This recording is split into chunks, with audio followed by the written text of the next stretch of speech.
I was in my office at Fort Hood, Texas. The smell of desert dust and gun oil so familiar it was comforting. Discipline. Order. It was the world I'd built for myself after 30 years of believing I was an orphan. Everything fell apart at 14:30 hours. A call from a law firm in Washington, D.C. Major Selena Hewitt, I'm Attorney Hayes, representing General Robert Morgan. I was about to hang up, assuming a wrong number. Your father. His voice was calm. The air evacuated my lungs. My father died 30 years ago. The silence on the other end was heavy. He's dying, Major, and he wants to see you. Just before I could respond, another voice, younger, angrier, cut in on the line.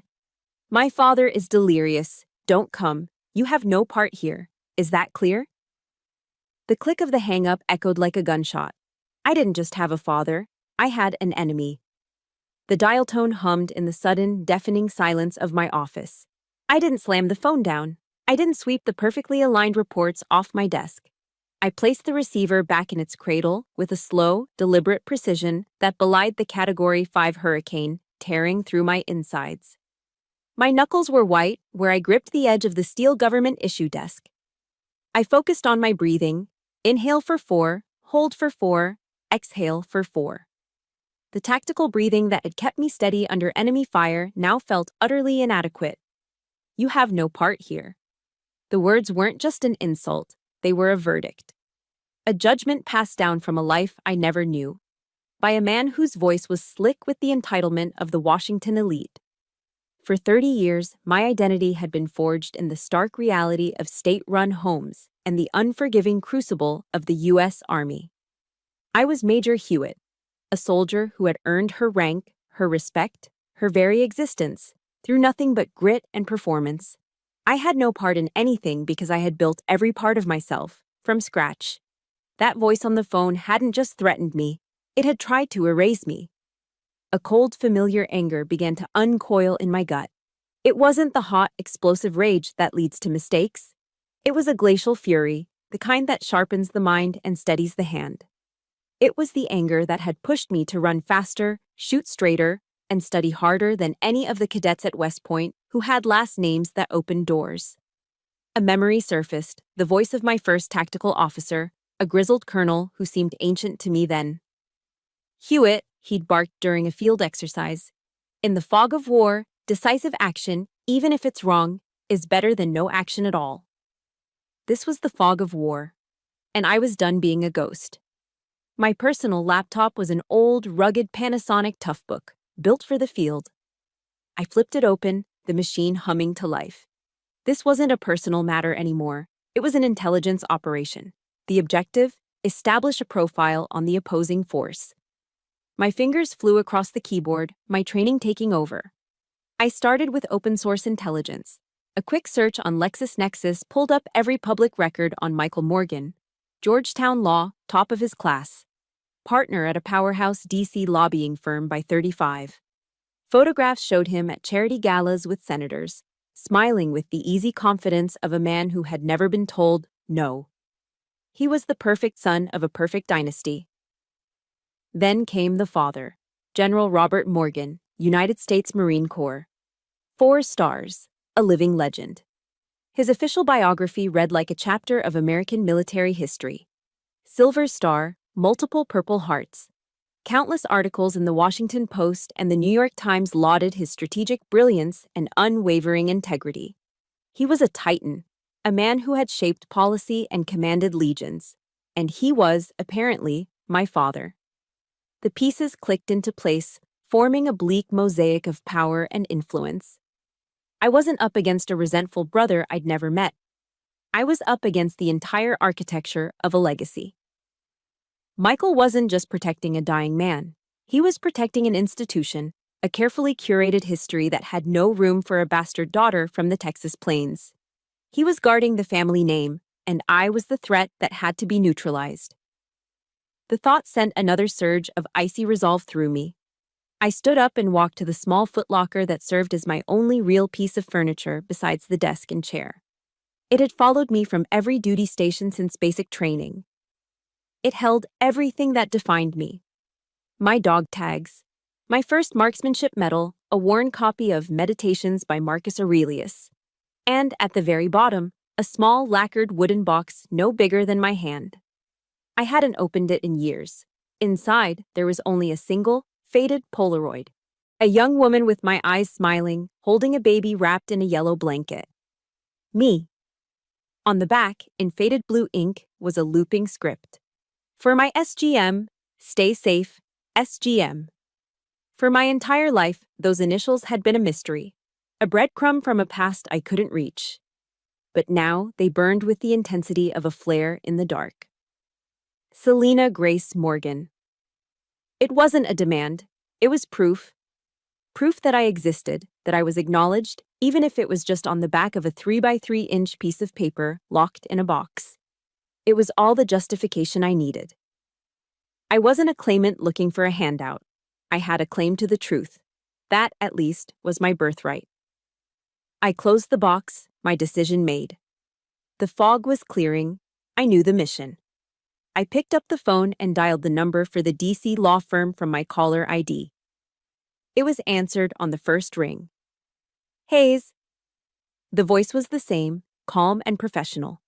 My own voice was steady, devoid of the emotion that had ripped through me minutes before. It was the voice of Major Hewitt, a field-grade officer issuing orders. Mr. Hayes, this is Major Hewitt. I didn't wait for him to reply. I will be on the earliest available flight to Washington. I'm not coming to contest a will or ask for a damn thing. I'm coming for 5 minutes of truth from General Morgan himself. I let that hang in the air for a second, a clear statement of intent. Then I delivered the final, non-negotiable term of my engagement. And Mr. Hayes, I said, my voice dropping to a low, steel-edged command. Ensure his son does not get in my way. I hung up before he could answer. It wasn't a request. It was my marching order. The battle for the truth had begun. And I would not fail. The Uber turned off the main road onto a private lane flanked by ancient oak trees. A quarter-mile later, it stopped before a set of imposing wrought iron gates that swung open without a sound. The Morgan estate. It wasn't just a house, it was a statement of generational power, a white-columned brick fortress sitting on a manicured Virginia lawn that rolled down towards the Potomac. As the car crunched to a halt on the gravel driveway, I saw him. He was waiting on the top step, exactly as I'd pictured, a sentinel guarding his ancestral home. I paid the driver and stepped out. The humid DC air a stark contrast to the dry Texas heat I'd left behind. Michael Morgan was taller than his photos suggested, dressed in a charcoal Tom Ford suit that probably cost more than my first car. His dark hair was perfectly styled, and his polished Italian shoes reflected the overcast sky. He didn't move as I approached, just watched me, his arms crossed over his chest. It was a posture of absolute, unshakable ownership. As I reached the bottom step, his eyes did exactly what I knew they would. They flickered down to my practical leather boots, traveled up the clean line of my navy blazer and dark gray trousers, and finally settled on my face, my hair cut in its customary military short style. A faint, dismissive smirk touched his lips. It was the kind of appraisal that wasn't about attraction. It was about classification.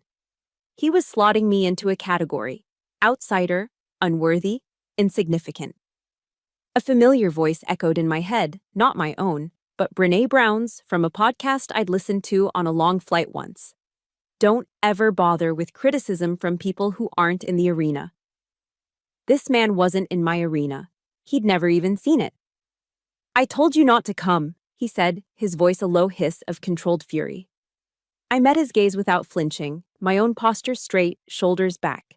The parade ground stance was so ingrained it was second nature. And I told Mr. Hayes you were not to get in my way, I replied, my voice even. Now, if you don't mind.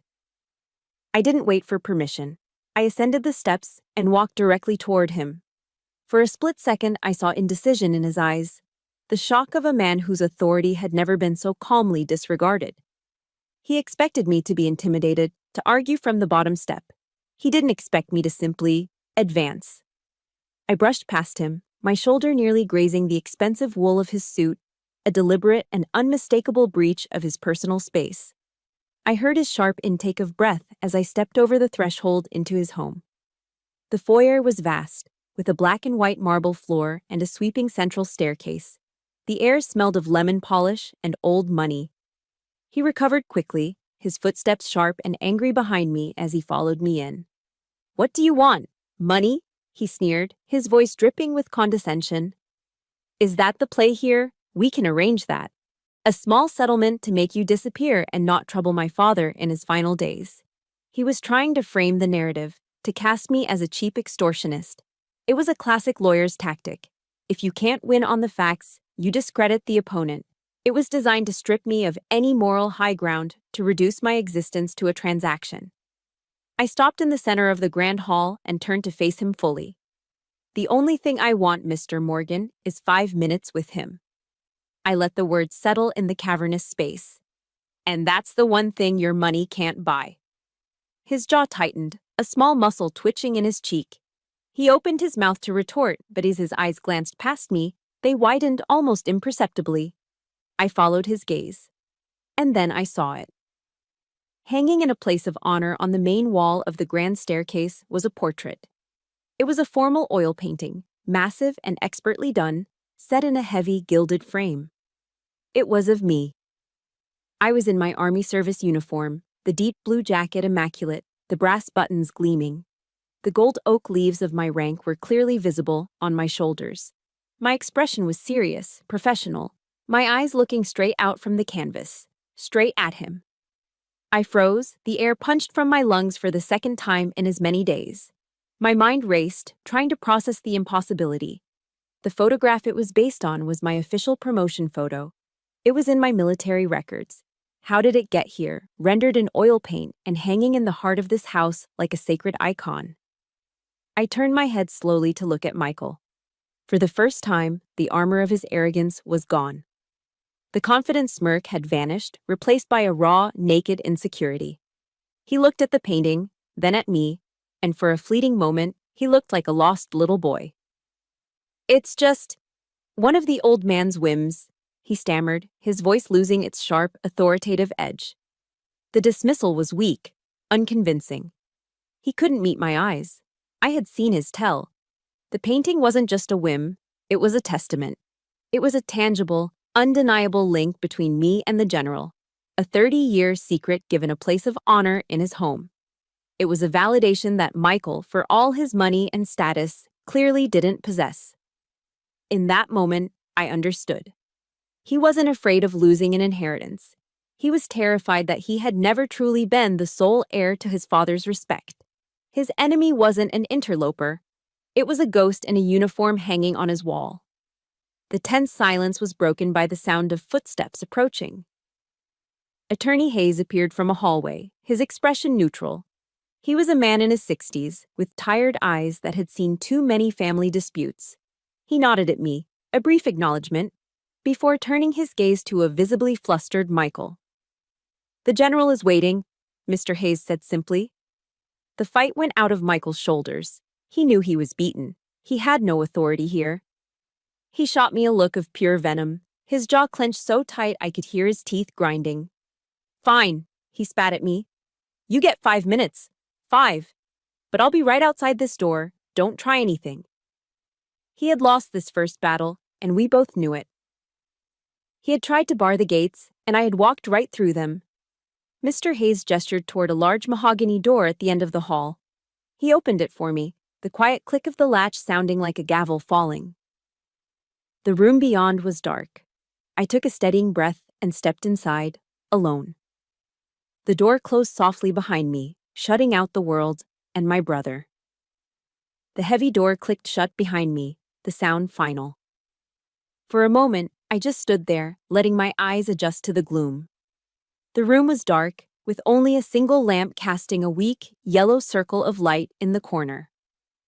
The air was thick with the sterile, chemical smell of antiseptic and sickness, layered over the faint, musty scent of old books and dust.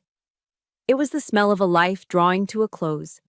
From my position by the door, I could feel the oppressive presence of Michael on the other side, a silent, hateful weight against the wood. A prison guard for a 5-minute sentence. The only sound in the room was the soft, rhythmic beep of a heart monitor and the quiet hiss of an oxygen concentrator. A 30-year silence between a father and a daughter had been replaced by the sterile hum of medical machinery. My training kicked in, an automatic defense mechanism. I did a quick, sweeping reconnaissance of the space. It was a master bedroom, but it had been converted into a hospital ward. A top-of-the-line Hill-Rom Care Assist ES bed dominated the center of the room. An IV stand stood beside it, a clear bag of saline dripping methodically into a tube.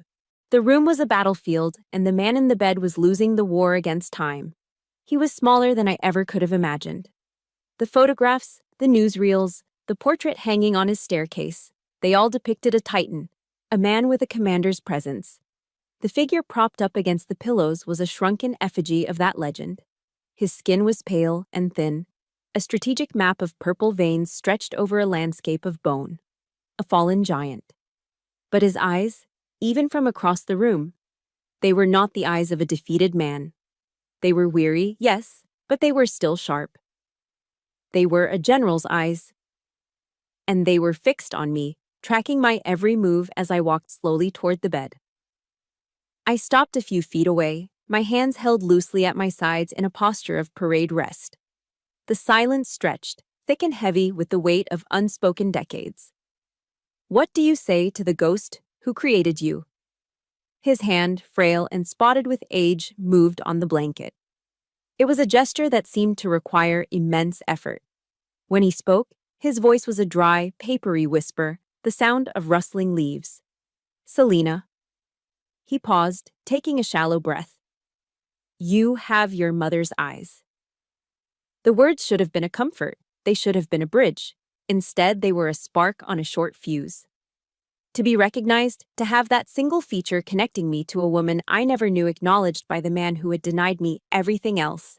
It didn't soothe the wound. It ripped it wide open. It proved he knew. He remembered. And he still did nothing. The iron control I'd maintained since that first phone call began to fracture. Why? The word came out colder and sharper than I intended. I kept my voice low, a blade meant for one target. Why did you abandon me? Why did you let me grow up in foster homes, in institutions, believing I had no one in this world? I had prepared myself for a denial. I had braced for silence. I had even considered that he might not know who I was. I was not prepared for the answer he gave. He drew another ragged breath, his gaze unwavering. Because you were safer without me, he rasped. The words were quiet, but they hit me with the force of a physical blow. Safer if you were a ghost. A ghost. The word hung in the air, nonsensical and cruel.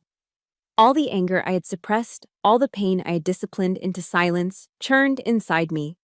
It was an explanation that explained nothing. It was an insult disguised as a reason.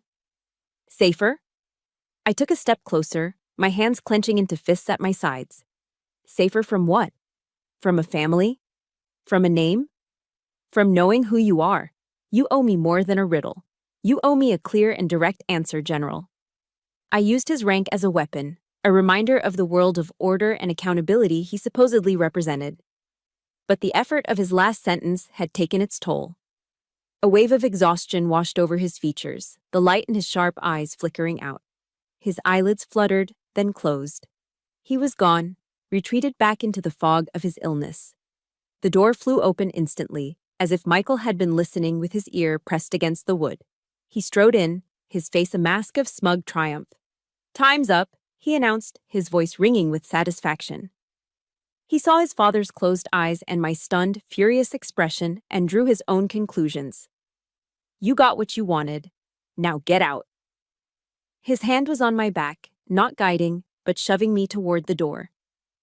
I was so blindsided by the general's cryptic words that I didn't even resist. He pushed me out into the brightly lit hallway as if I were a trespasser, an intruder who had sullied his sacred space. The door clicked shut again, a final, definitive period on a 30-year sentence. I stood there, reeling, the questions in my mind now screaming louder than ever.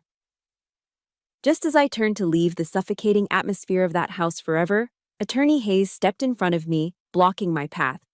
He had a pained, almost apologetic look on his face. "Major Hewitt," he said quietly.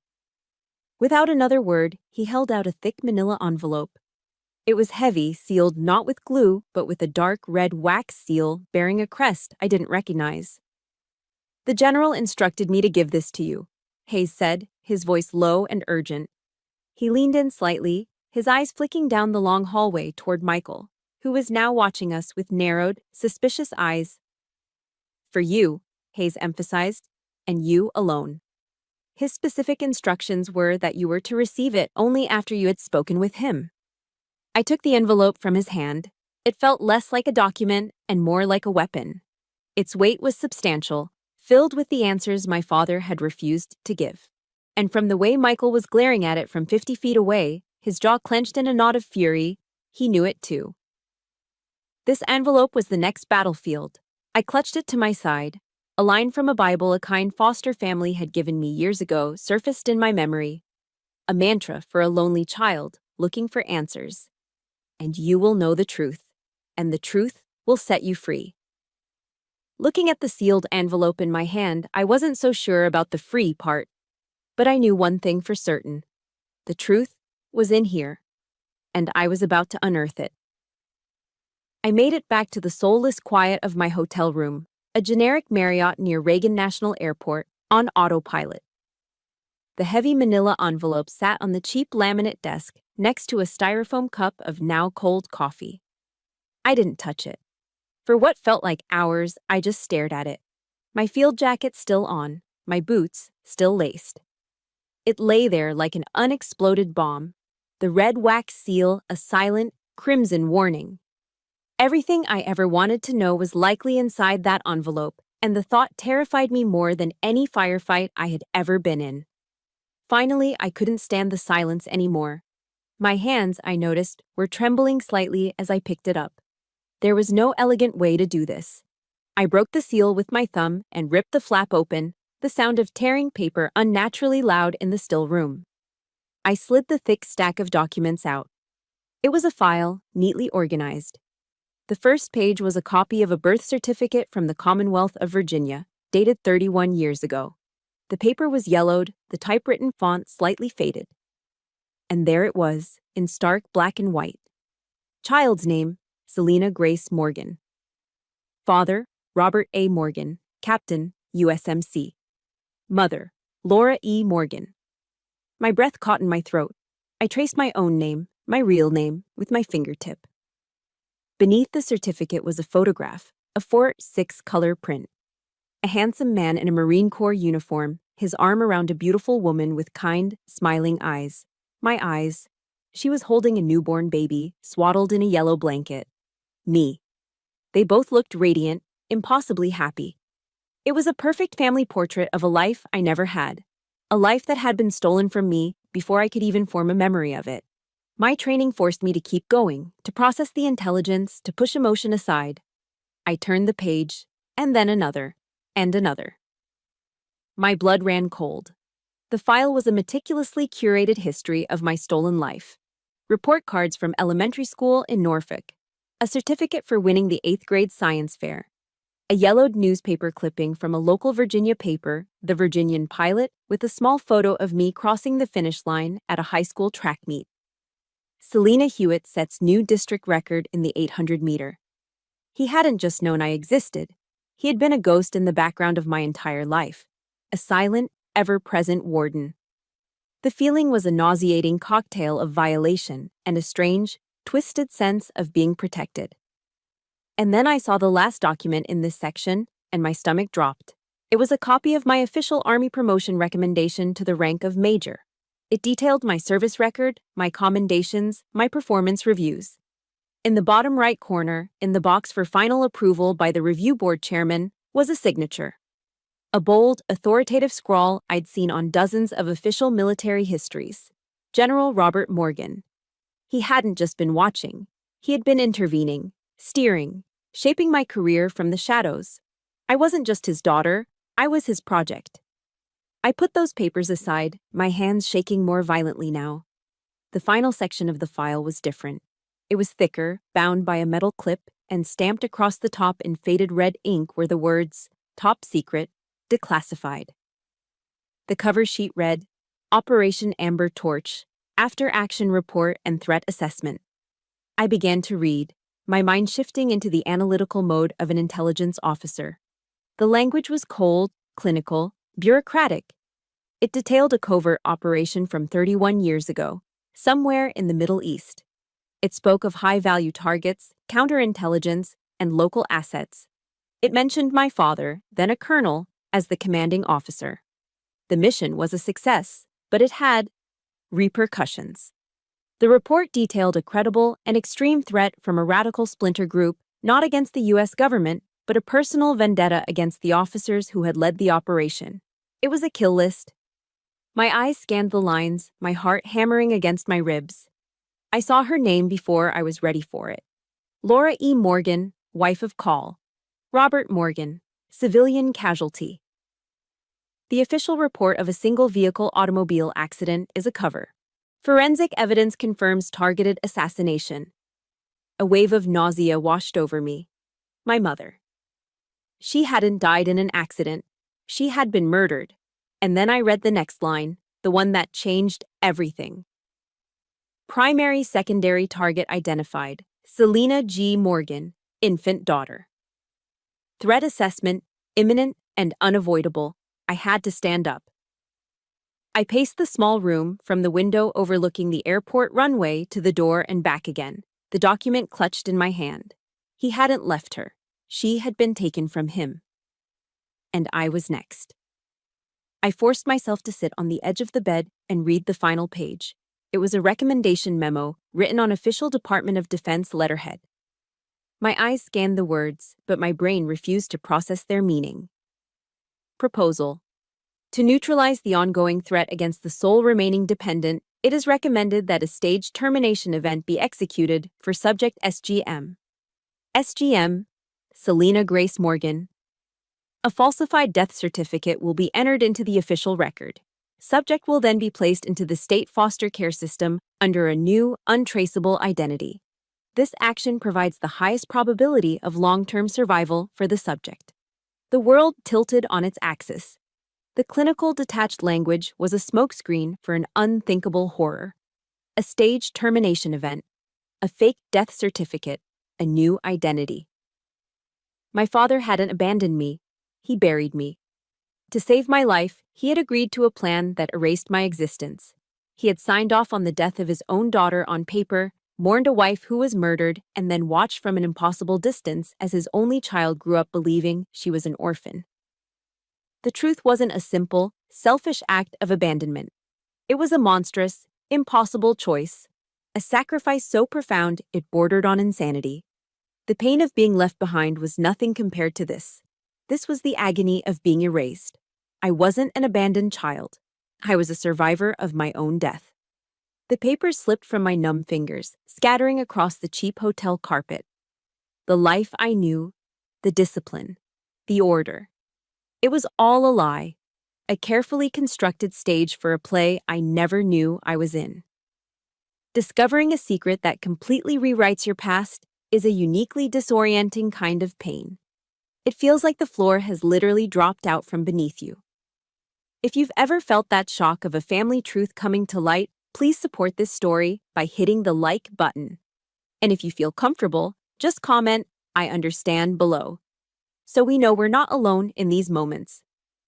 I sank to my knees amidst the wreckage of my identity, my real life and my stolen one spread out all around me. The anger I had felt toward him, the cold resolve, it all evaporated, replaced by a hollow, aching grief so vast it felt like it could swallow me whole. I didn't call ahead. I simply took another Uber back to the Arlington estate, the file of declassified documents sitting on the seat beside me like a silent passenger. The hollow grief that had consumed me in the hotel room had solidified into a new kind of purpose. I wasn't the same woman who had walked into this house hours earlier, bristling with anger and a demand for justice. The truth I had found was far more complex than justice. It demanded something else entirely. It demanded understanding. When the heavy front door opened, it was Michael again. His face, already etched with suspicion, darkened into a thunderous scowl when he saw me. He tried to block the doorway with his body. "What the hell are you doing back here?" he growled.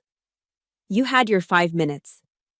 I looked at him, truly looked at him, and for the first time I felt a flicker of something other than contempt. I felt a sliver of pity. He was a man standing guard over a history he didn't even fully understand.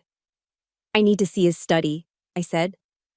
My voice was quiet, stripped of the military authority I'd used before. It was just a statement. "Absolutely not," he spat, his voice rising. "That is his private space. You have no right." "My mother was murdered," I cut him off, the words hanging in the air between us, cold and sharp. "I was terminated on paper to keep me alive. I think that buys me every right in this house." His face went pale. The words hit him like a physical shock, robbing him of his bluster.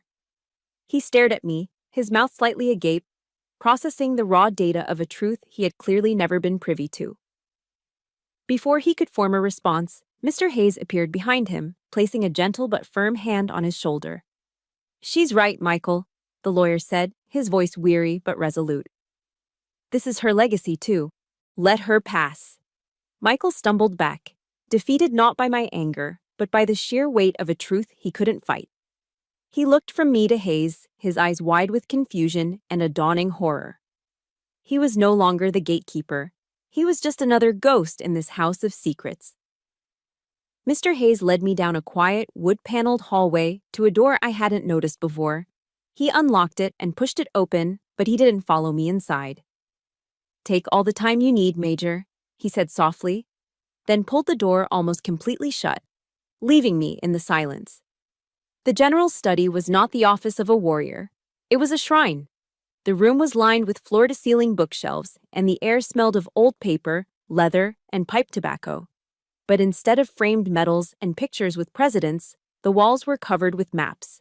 Not battlefield maps of foreign countries, but satellite topographical maps of Fort Hood, Texas, Fort Bragg, North Carolina, even a detailed map of a small, dusty corner of Afghanistan. Every place I had ever been stationed. Small red pins were stuck into specific locations. My barracks, my command posts. My eyes scanned the bookshelves. I saw the landmark Thucydides, On War by Clausewitz, the classics I expected. But sitting right beside them were dozens of books on the history of the U.S. Army, not the Marine Corps. There were biographies of Grant and Eisenhower. There was a well-worn copy of the Army Ranger Handbook. It was the library of a man trying to understand a world that wasn't his own. My world. Then I saw the glass-fronted cabinet in the corner. My legs felt weak, and I had to place a hand on the back of a leather armchair to steady myself. It wasn't filled with military honors. It was filled with my life. A pair of tiny, worn pink ballet slippers from a recital I barely remembered. The blue first-place ribbon from that 8th-grade science fair. The actual medal from the high school track meet, the one the local paper had written about, tarnished with age. He had been there. He had collected these pieces of my life, these artifacts of my childhood, like a secret, heartbroken curator. Mr. Hayes had given me a small, antique brass key. It fit the lock on the top drawer of the massive mahogany desk.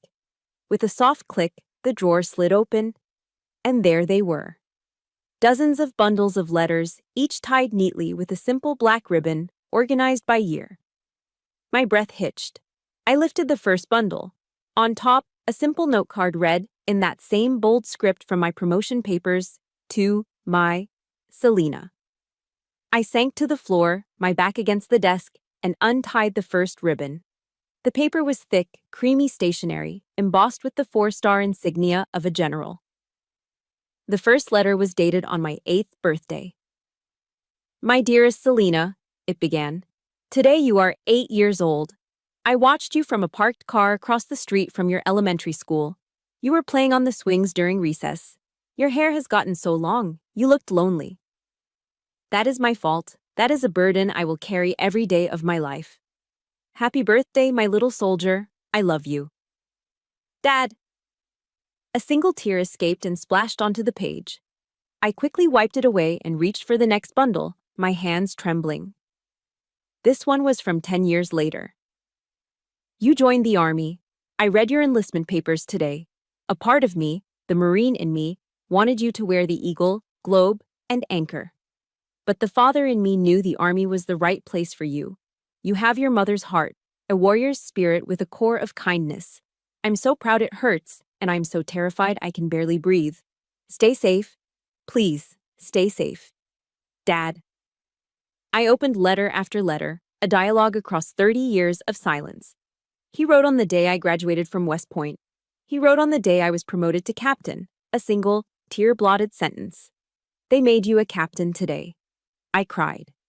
He wrote about his loneliness, about the crushing weight of his secret, about how he spoke to my portrait on his staircase every single night before he went to bed.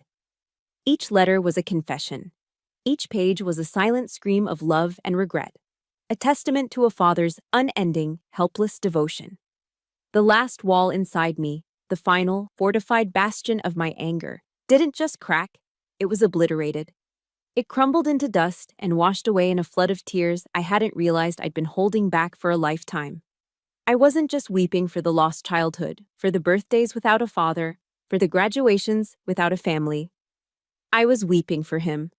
For the 30 years he had spent in this room, writing letters that would never be sent. For the man who had to watch his daughter grow up through newspaper clippings and classified reports. For the father who had to become a ghost to keep his child safe from other ghosts. Lying on the floor of my father's secret shrine to me, surrounded by the proof of his hidden love, I finally understood. He wasn't just the architect of my pain, he was a prisoner of it too. I walked out of the study and back down the long, silent hallway. The house felt different now, its secrets no longer hostile, just tragic. In my hand, I carried a single letter, the paper soft and worn at the creases. My own tears had dried, leaving behind not the emptiness I expected, but a profound, sorrowful stillness. The war inside me was over.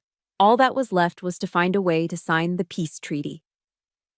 Michael was still standing guard outside his father's bedroom door, a sentry at a post that had already been overrun. His arms were crossed, his expression a familiar mask of bitter resentment. When he saw me approaching, he stiffened, preparing for another battle.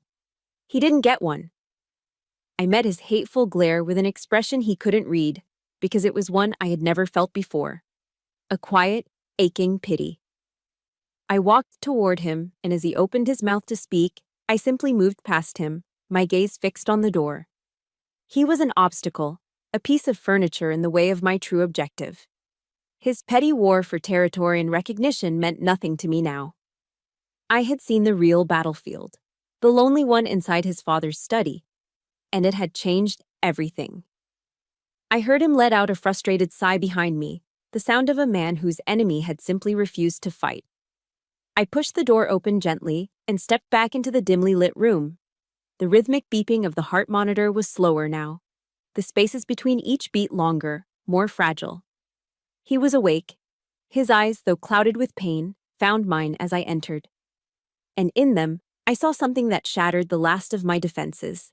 It wasn't pride or authority or even regret. It was fear. He was afraid of me. I walked to the side of the bed, the single letter held loosely in my hand. He watched me, his breathing shallow. "I'm sorry," he whispered, the words a monumental effort. My body tensed, bracing for an explanation, a justification for the plan that had erased me. But that's not what came. "Not for what I did," he rasped, his eyes pleading for me to understand. "But because I was too much of a coward to face you sooner." He held my gaze, and in that moment, the 4-star general was gone, replaced by a man confessing his deepest failure. After the threat was neutralized, years ago, I should have found you. But I was afraid. I would look at your picture, the woman you were becoming, and all I could think was that you would hate me. And I couldn't bear it. His voice broke on the last word. That silence, it started as a shield to protect you. But it became a prison to hide me. His confession was the key that unlocked the last chamber of my heart. He hadn't been a cold, calculating strategist. He had been a grieving husband and a terrified father who had then become a lonely old man trapped by his own fear and shame. He hadn't been judging me from afar all these years. He had been dreading my judgment upon him. I didn't say, "I forgive you." The words felt too small, too simple for the vast, complicated landscape of our history. Instead, I pulled the worn wooden chair closer to his bed and sat down. I unfolded the single piece of stationery in my hand. "I was 10 years old," I said, my voice soft. And then I began to read the words he had written 21 years ago. "Your foster mother called my liaison today," I read. "She said you had your first piano recital at school. You played Bach. She said you were nervous, but you were wonderful. I parked 3 blocks away and listened. I couldn't see you, but I could hear the music through the open windows of the auditorium. It was the most beautiful thing I've ever heard. You have your mother's gift. She would have been so proud. I am so proud." My voice was thick with emotion as I finished, but it didn't break.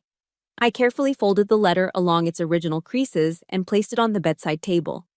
Then I looked at him, and for the very first time, I didn't see a ghost from my past, or a general, or a name on a declassified document. I saw my father. Slowly, I reached out and placed my hand over his. His skin was like paper, his bones as fragile as a bird's wing. He was so weak, yet his fingers instinctively curled, a faint pressure against my own. "I'm here, Dad," I whispered. The word, spoken aloud for the first time in my life, was an absolution. It was permission for him to let go. A wave of profound peace washed over his face, smoothing the lines of pain and fear.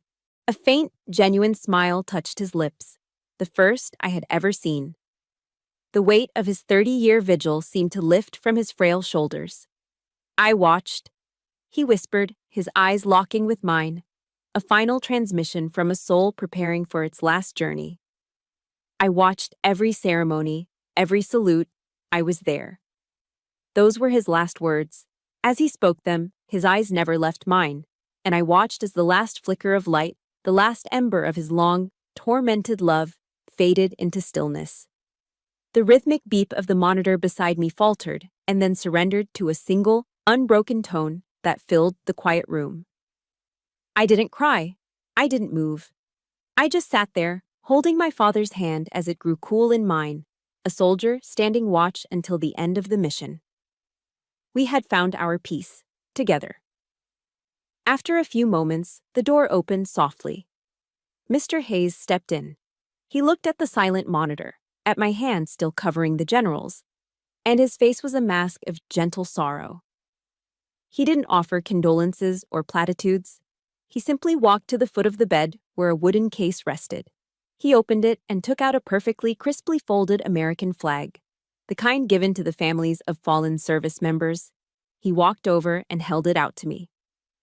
"He wanted you to have this," he said, his voice thick with unspoken emotion. He pressed the heavy, symbolic triangle of stars and stripes into my free hand. "He said you earned it." The funeral of General Robert Morgan was an exercise in solemn military pageantry.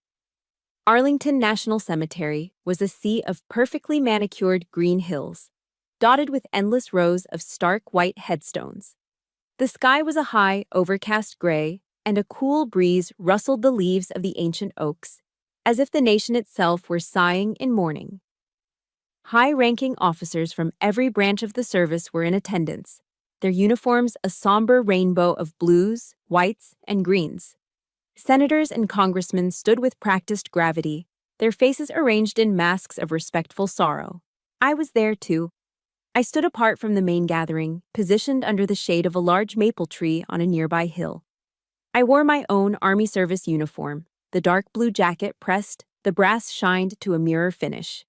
From my vantage point, I was just another anonymous officer paying her respects to a fallen giant of the military.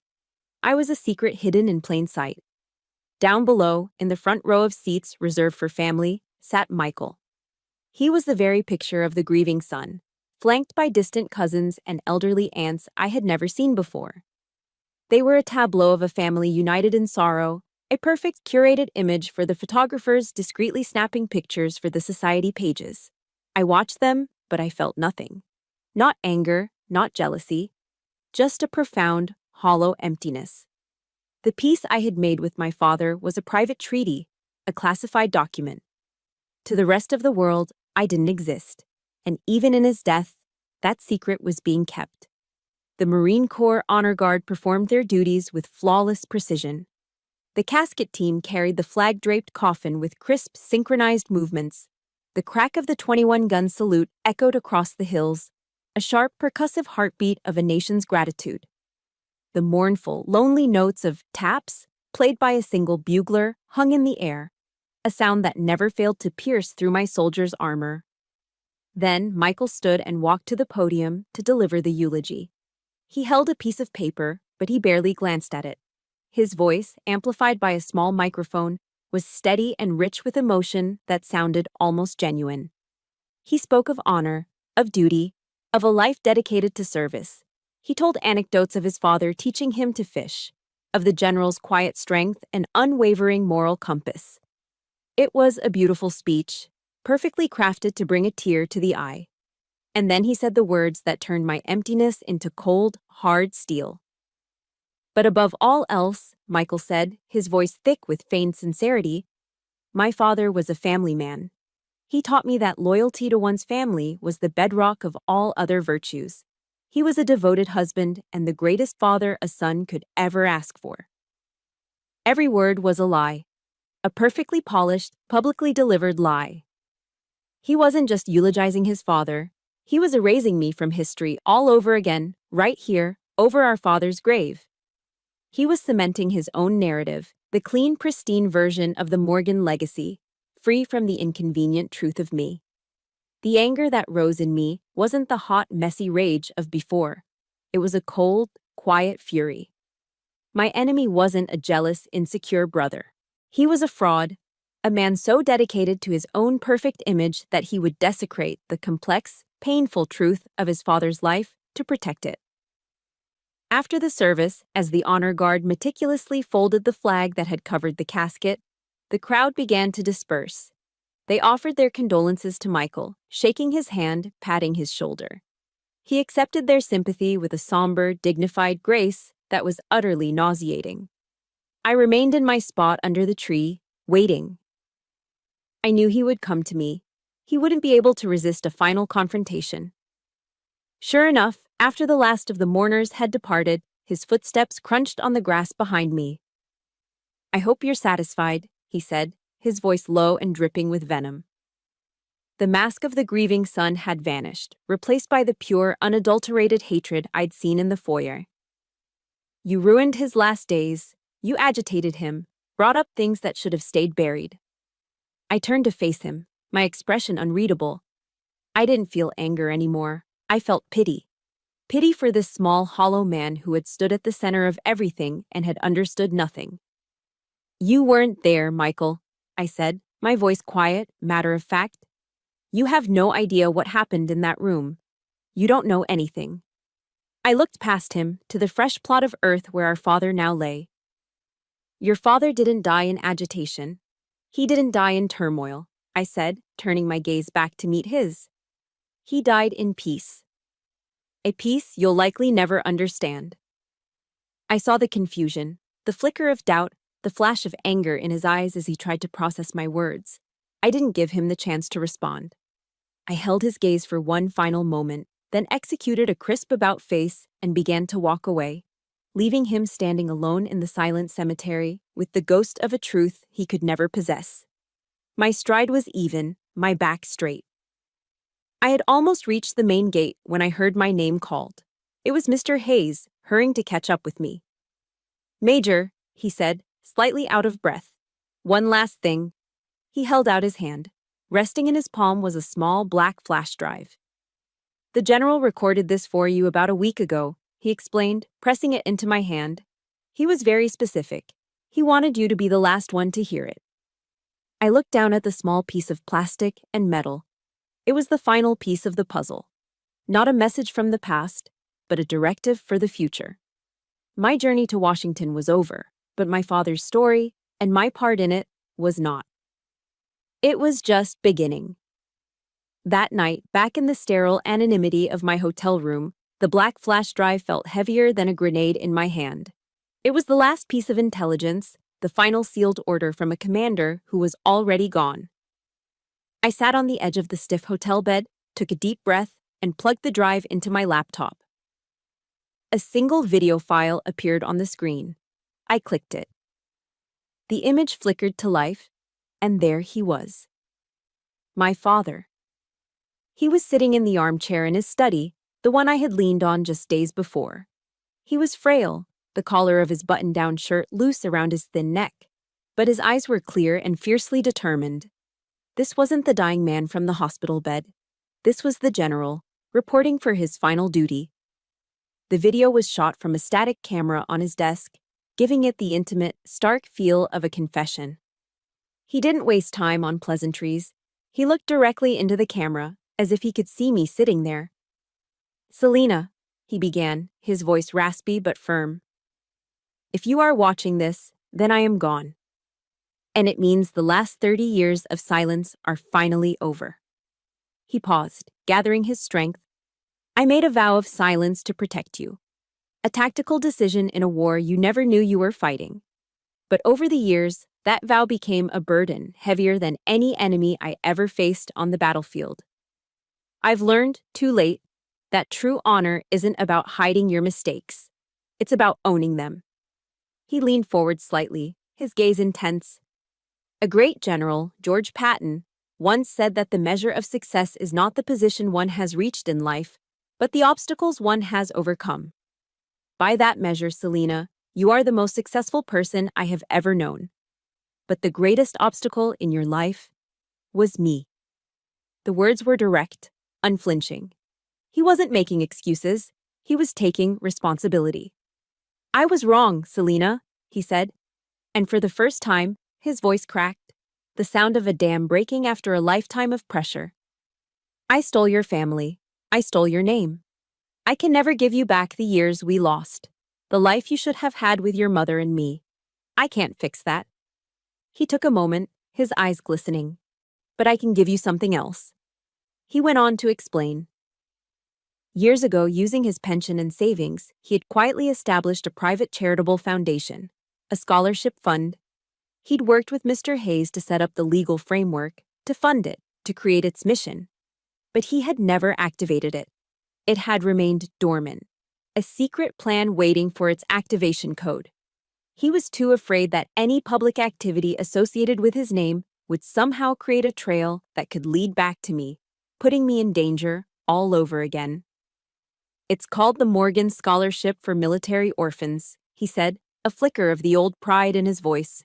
"It's for children like you, children of service members who have been left behind, who have to navigate the world alone. I wanted to give them the support, the chance, that I couldn't give you."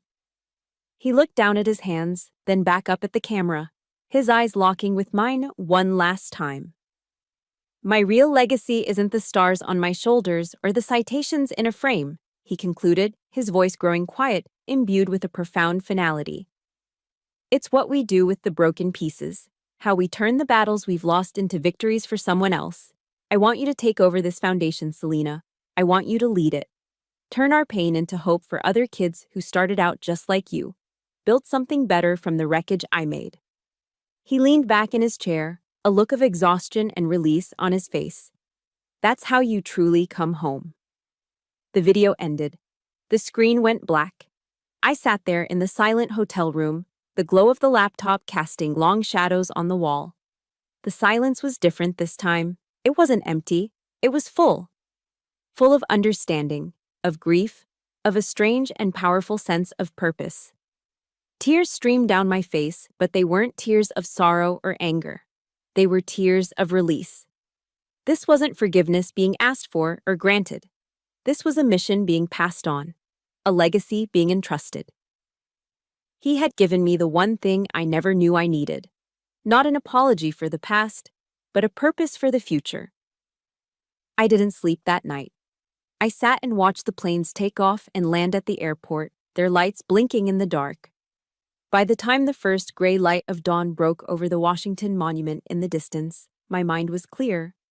The fog of war was gone for good.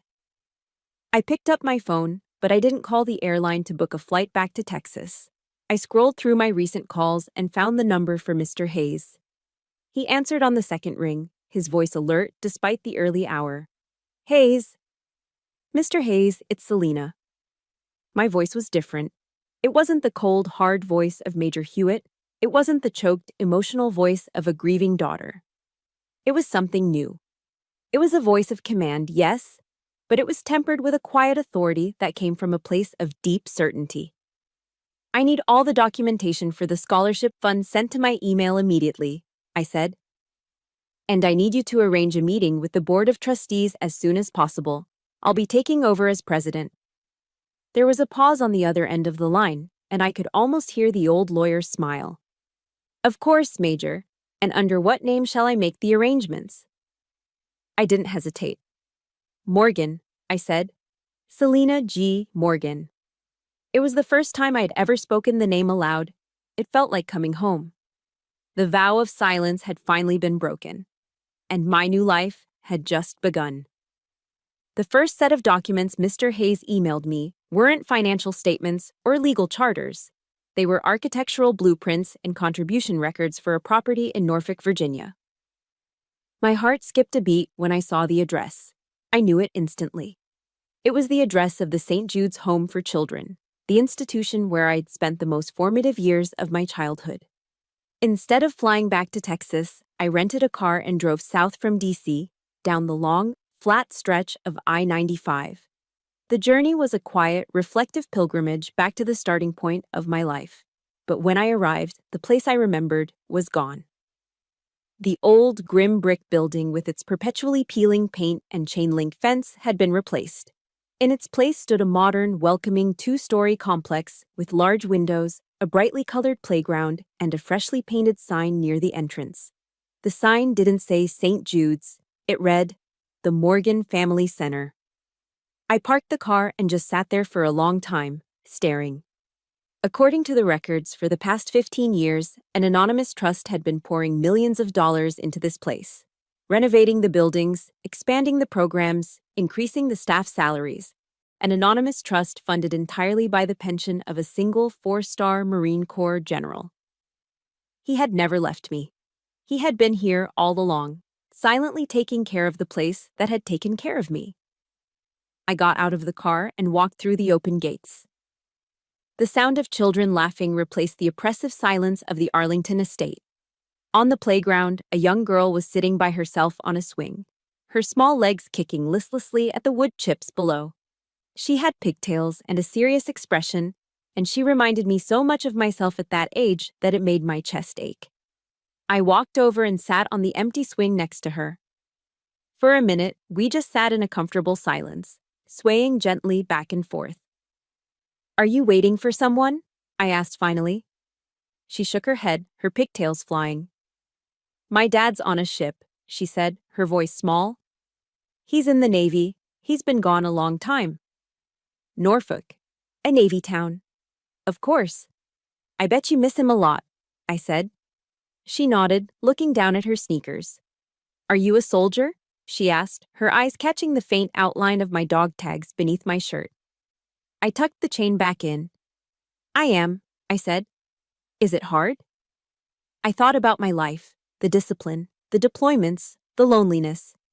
And then I thought about this little girl, waiting for a father to come home from across the ocean. I thought about my own father, writing letters into a 30-year void. We were all soldiers in our own way. Yes, it's hard, I said, looking her right in the eye.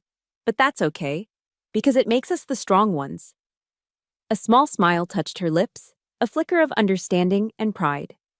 She started to swing higher, a new energy in her movements. I sat there with her for a little while longer, not as Major Hewitt, not as an orphan, not even as a daughter. I was just someone who understood. For the first time in my life, I felt like I belonged somewhere. That evening, I stood on the beach at Ocean View, watching the waves of the Chesapeake Bay roll in and kiss the shore. The setting sun painted the sky in streaks of orange and purple. I had come to Washington seeking truth, seeking justice, seeking a confrontation. But what I'd found was something else entirely. I had found a purpose.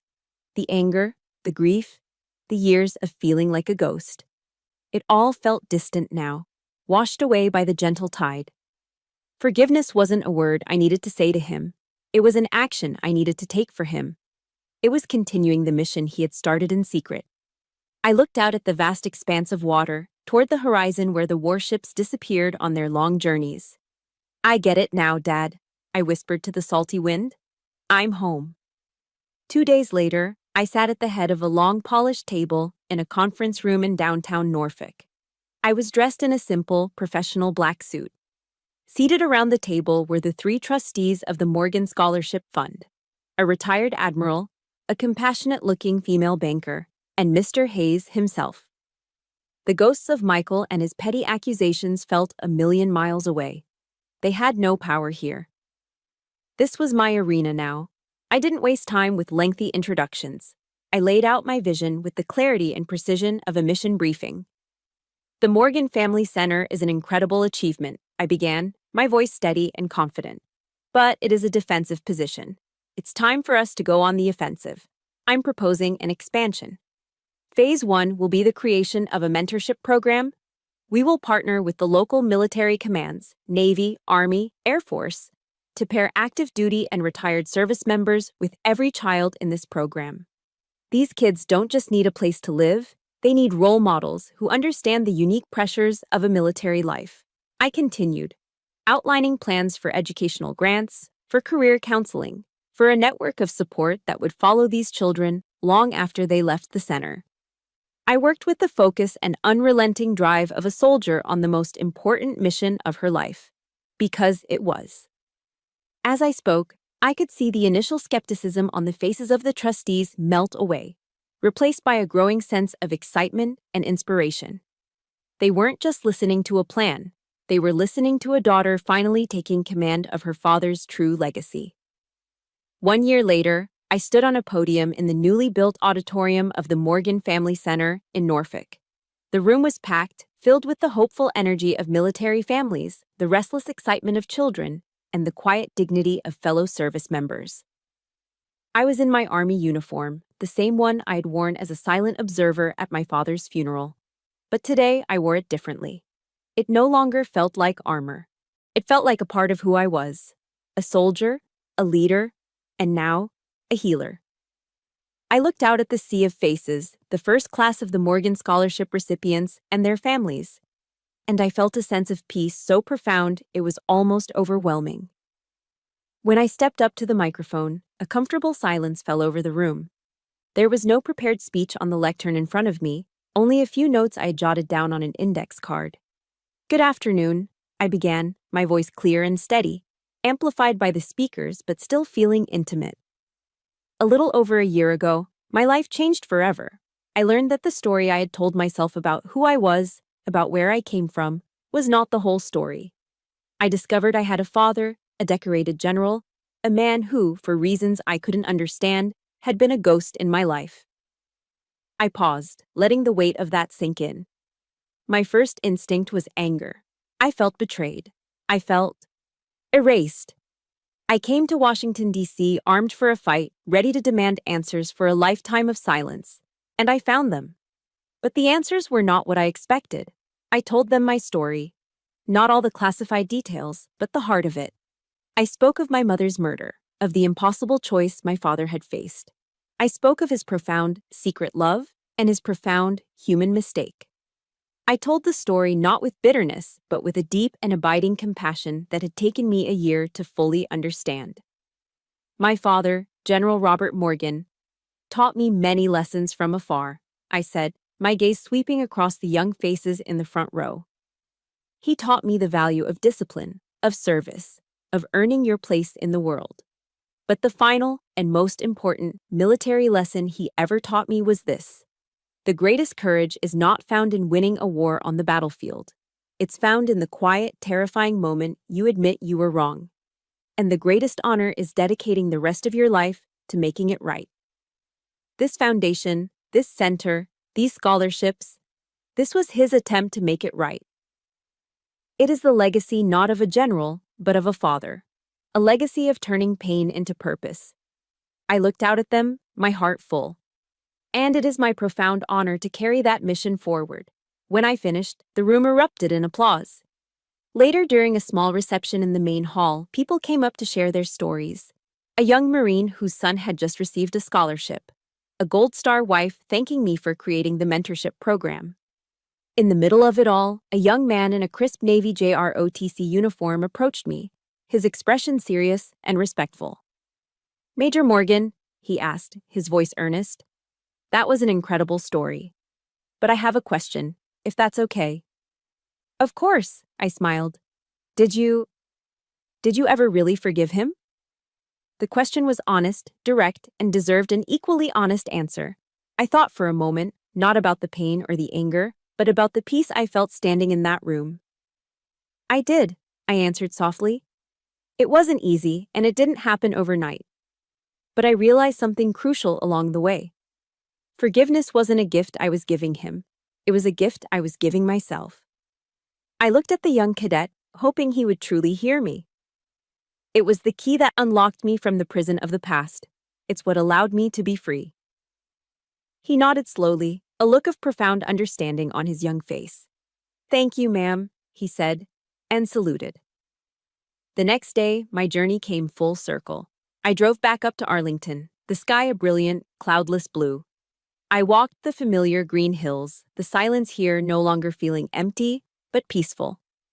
I found his headstone, a simple white marker identical to all the others, bearing his name, his rank, and the dates of his life.